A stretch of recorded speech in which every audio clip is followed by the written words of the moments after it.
বন্ধুরা, আমরা দিয়ে টক ডাল রান্না করব। তার জন্য মুসুরির ডাল আর আমরা নুন হলুদ দিয়ে সিদ্ধ করে ঘুটে রেখেছি। এবার ফোড়নে দেব। কড়া বসিয়ে দিয়েছি, শুকনো লঙ্কা আর সর্ষে ফোড়ন দিয়ে টক ডালটা রান্না করব।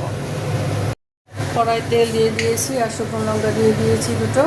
এবার একটু সর্ষে ফোড়ন দেব। সর্ষে ফোড়ন দিলাম। এবার ডালটাকে, সেদ্ধ ডালটাকে এর মধ্যে দিয়ে দেবো, দিয়ে ভালো করে জ্বালিয়ে তারপরে নামিয়ে নেব।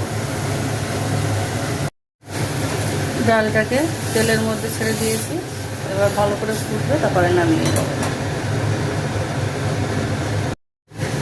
আমার আমরা দিয়ে টক ডাল একদম রেডি। দেখো কি সুন্দর হয়েছে। এইভাবে একবার রান্না করে খেয়ে দেখবে। এবার নামিয়ে দেবো।